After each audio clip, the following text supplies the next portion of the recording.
Bon, il paraîtrait que je suis tendu sur mes vidéos. Alors, oui, en effet, c'est le cas. J'ai pas l'habitude de parler devant une caméra, donc va falloir me laisser un petit peu plus de temps pour me détendre. Donc on va essayer de s'améliorer à ce niveau. Allez, à bientôt. Bonjour les amis, et bienvenue dans cette nouvelle vidéo. Bon, là je pense que j'en ai fait un petit peu trop au niveau détente. Bon, enfin c'est pas grave, on va continuer comme ça. Donc aujourd'hui, de retour pour une nouvelle vidéo. Alors cette fois-ci, nous allons nous rendre sur un rallye touristique. Rallye avec un roadbook d'environ 80 km si je ne me trompe pas, sur la ville de Cassel, dans le 59. Jamais participé à ce rallye. De toute façon, c'est le deuxième rallye que je fais. L'année dernière, j'en ai fait un, c'était les montées historiques de l'an, et c'était le seul. Donc c'est seulement le deuxième. Écoutez, on va voir ce que ça donne. Alors évidemment, avec la Porsche qui se trouve derrière moi, hein, la mienne, depuis maintenant un petit peu plus d'un mois. D'ailleurs, à ce propos, je pense que c'est celle avec qui j'ai le plus roulé depuis que je l'ai. Hein. Je suis à quasiment 2000 km en un mois, un petit peu plus d'un mois et demi. Enfin, ça fait plaisir de rouler avec, donc je roule. Allez, on y va? À tout à l'heure. Donc nous voilà arrivés sur le lieu du rassemblement. Bon ça bouchonne. Apparemment il y a un certain nombre de véhicules. 150 km dont 130 km sur autoroute sans régulateur. Autant vous dire que c'était pas marrant. Alors une fois qu'on est stationné, j'essaierai de faire quelques vidéos. Allez, à tout à l'heure. Nous voilà stationnés à la grande maison de Cassel. Donc ça a bouchonné un petit peu, donc ça a été un petit peu compliqué à rentrer, mais on est enfin arrivé. Donc je vais essayer de faire un tour rapide des voitures qui sont déjà stationnées. Allez, on commence par une AC Cobra, donc je ne sais pas si c'est une réplique ou une originale. Ensuite une 205 Rally, c'est très rare, hein, plus rare que les 205 GTI. La cote ne fait qu'augmenter. Ensuite Alfa Romeo Quadrifoglio Giulia. Donc ça c'est super comme voiture. Le son est magnifique. Ferrari 348. Ensuite une Alpine A310 que j'adore ce modèle. Je voudrais bien en avoir une, mais bon, c'est assez vieillot quand même. C'est ça qui me repousse un petit peu. Une belle Jaguar en parfait état. Juste à côté, nous avons une Lotus Elise, si je ne me trompe pas. Ensuite, une Mustang. J'ai vu qu'il y avait pas mal d'américaines sur le rassemblement. Une C63 MG, pardon, que j'adore. Magnifique. Une Golf GTI. Et là, on rentre dans le vif du sujet avec une Lamborghini Gallardo. C'est impressionnant. On en a une jaune juste derrière. Une Subaru. Donc ça me rappelle mon adolescence. Donc voilà la Lamborghini Gallardo jaune. L'état est incroyable.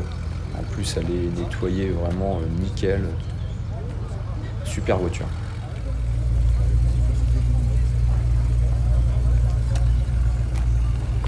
On n'a pas l'habitude de voir ce genre de véhicule. Hein. On pourrait tourner autour pendant des heures.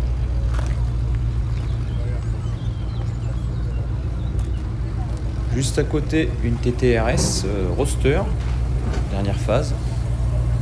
Donc là, bien évidemment, des Porsche, hein, il y en a quand même énormément. Juste à côté, une M4 GTS. Je crois que c'est assez rare de voir des M4 GTS. Une Porsche, et encore une Porsche. Donc sur les rassemblements, ça devient presque en fait un modèle basique, hein, la Porsche. Donc il y a quand même des modèles évidemment qui coûtent très cher, hein, mais on voit énormément de Porsche. Hein. Là on a une 987 phase 2, un Boxster, une 986 hein, comme la première voiture que j'ai eue. Voilà, donc là on a une Porsche, une vieille Porsche, je sais pas trop le modèle. Encore une 986, un peu tunée. Une SL, Mercedes SL, on n'en voit pas énormément également. Une 991 phase 1. Bon, là on a quand même une 992 turbo. Donc les dernières 911 turbo à être sorties. Donc elle est assez impressionnante. Quand on la voit en vrai, elle est vraiment très large. Elle en impose vraiment. Et là, juste à côté, ma voiture. Donc ça y est, hein, les départs pour le rallye commencent à avoir lieu. Donc nous, on va attendre un petit peu. On va laisser partir quelques véhicules pour partir ensuite pour essayer d'éviter le bouchon pour sortir. Bon, allez, c'est parti pour le début du rallye. Donc on a le roadbook. On va essayer de ne pas se tromper. Donc il y a environ une balade de 60 km, 65 km. Bon, ça risque d'être marrant. Il y a vraiment des belles voitures hein, qui font un son incroyable.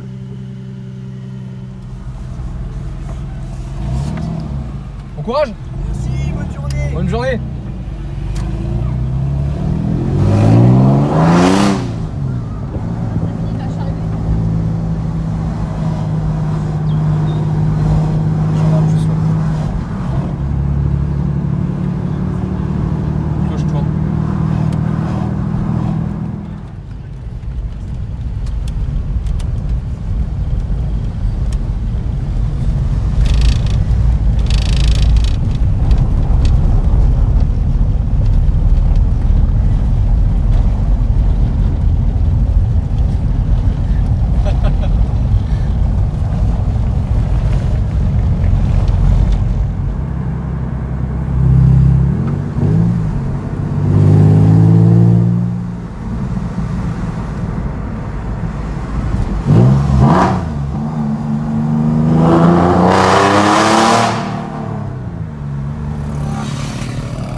Alors ça y est, fin du rallye, on a effectué 66 km 8.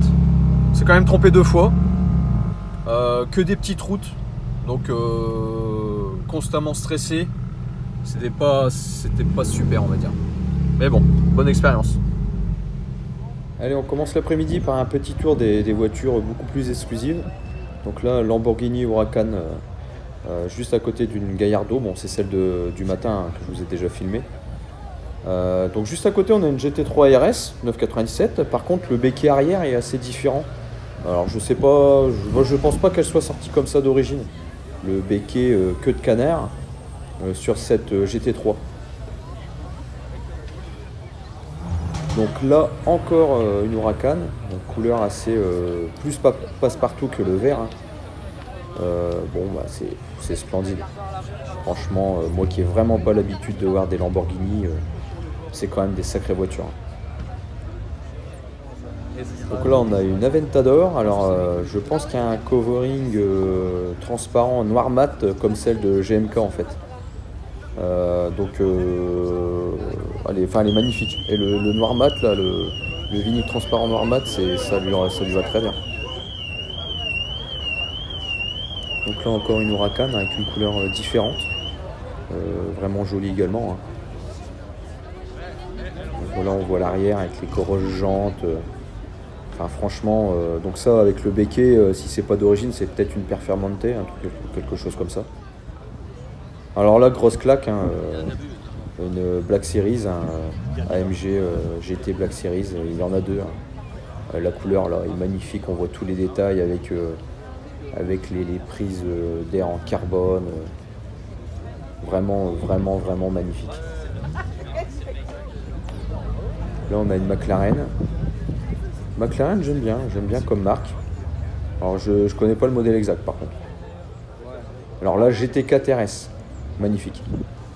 Juste à côté une GT3 RS 991 phase 2. Là on voit, là c'est magnifique, hein, les prises d'air sur les ailes, plutôt les sorties d'air je pense, pour évacuer l'air chaud des freins. Juste à côté la GT3 RS. Ça c'est vraiment des voitures qui font rêver. Pareil, le détail sur les ailes. Un petit peu plus gros que sur les GT4 RS. On a une panoplie de Porsche assez conséquente, hein, des turbos, des GT3. Cayman S. Allez, alors, quelques petits détails concernant la GT4 RS. Donc l'aile avant est magnifique avec, on dirait qu'ils ont coupé dedans pour, je sais pas à quoi ça sert exactement, hein, mais les détails sont tout simplement magnifiques. Bon, après c'est quand même un véhicule qui est dans les 200 000 euros. Donc là je sais pas si on va avoir le son des véhicules, des voitures qui font un son assez sympa. Là un V12 Ferrari 456, Ferrari 456 si je ne me trompe pas.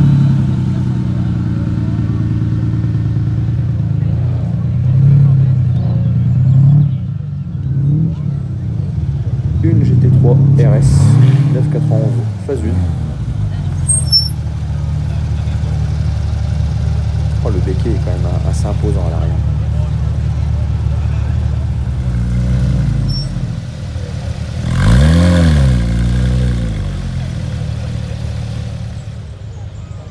Alors là, je pense que c'est une Corvette C1, donc la première Corvette qui est sortie. Bon, l'état est incroyable.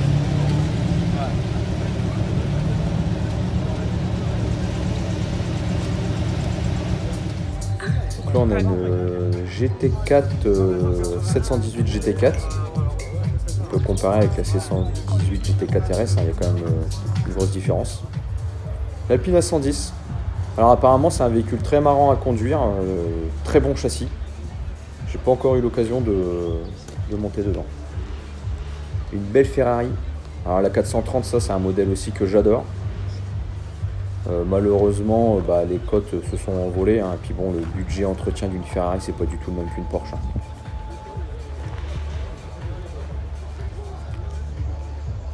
Ouais, vraiment magnifique les Ferrari.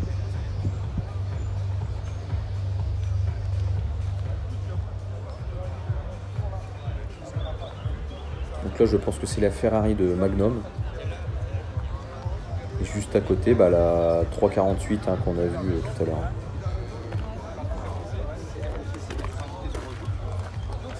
Donc ça c'est une Ferrari 308 ou 328. Donc c'est une 308.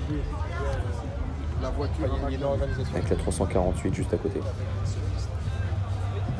Allez, une Porsche. Je pense que c'est le modèle avant la 964.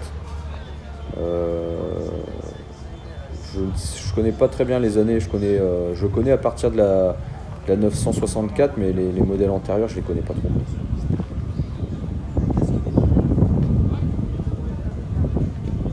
Donc là on a quand même quelque chose de très rare, un Renault Spider. On en voit quasiment jamais. D'ailleurs on peut apercevoir le châssis en alu. Je pense qu'on doit avoir de bonnes sensations dans cette voiture. Voilà, une belle Clio 2 phase 1 V6. Alors apparemment le châssis est vraiment pas terrible là-dessus. Bon, conclusion de cette journée, directement à la maison. Alors, très bonne organisation, ça il n'y a vraiment rien à dire. Des voitures de fou, vous l'avez vu dans la vidéo, Lamborghini, Ferrari, des modèles quand même très haut de gamme, les AMG GT Black Series. Donc j'ai filmé la orange, mais il y en avait également une noire. Franchement, j'en ai pris plein les yeux. Par contre, malheureusement, il y a un petit mais. Le rallye en lui-même, pareil, le roadbook super, etc., etc. À ce niveau-là, il n'y a aucun problème. Mais on a emprunté beaucoup trop de petites routes où il était très compliqué de se croiser, voire impossible. Il fallait faire des marches arrière pour trouver une petite zone pour se mettre sur le côté. Ça m'est arrivé à plusieurs reprises. Je suis également tombé sur un tracteur qui pouvait passer dans l'herbe et qui n'a pas voulu s'écarter. Donc, pour tout vous dire, le ton est un petit peu monté parce que je ne pouvais pas faire marche arrière. Il y avait d'autres voitures du rallye derrière moi et le tracteur ne voulait rien savoir. J'ai été obligé, tant bien que mal, de me mettre dans l'herbe avec une voiture qui doit être à 10 cm du sol, face à un tracteur qui aurait pu passer largement dans l'herbe. Alors là, c'est le gros point négatif. Donc l'année prochaine, les organisateurs du rallye de Cassel, hein, si vous m'entendez, essayez de le faire passer sur d'autres routes. Parce que le fait de se croiser, le fait de n'avoir aucune visibilité dans certains virages, c'est franchement compliqué. Alors si le parcours du rallye change l'année prochaine, avec plaisir que je reviendrai, ça n'y a aucun problème. Par contre, si le parcours du rallye c'est le même, malheureusement je ne ferai pas le déplacement. En tout cas, journée, très très bonne journée, hein, malgré ça. De toute façon, il n'y a qu'un point négatif, hein, finalement, c'est les routes, hein, du rallye, hein. De toute façon, tout le reste, organisation top, véhicule top. Enfin, franchement, c'est juste ce petit point négatif. Donc, je le dis pour les gens qui voudraient l'année prochaine faire ce rallye, hein, voilà. C'est mon avis, ça n'engage que moi. Allez, je vous dis à une prochaine vidéo. Alors surtout, n'hésitez pas de vous abonner et de partager cette vidéo, hein. Ce sera avec plaisir que la communauté, entre guillemets, la communauté, c'est un bien grand mot, hein, mais bon, que le nombre d'abonnés augmente. On se voit pour une prochaine vidéo, certainement pour un autre rallye qui se passe du côté de Laon, les montées historiques de Laon. Cette fois-ci, le rallye en lui-même, on ne le connaît pas, parce que le rallye change par rapport à l'année dernière. Mais l'organisation était top également, donc on ne devrait pas avoir de grosses surprises. On se dit à bientôt. Allez, salut!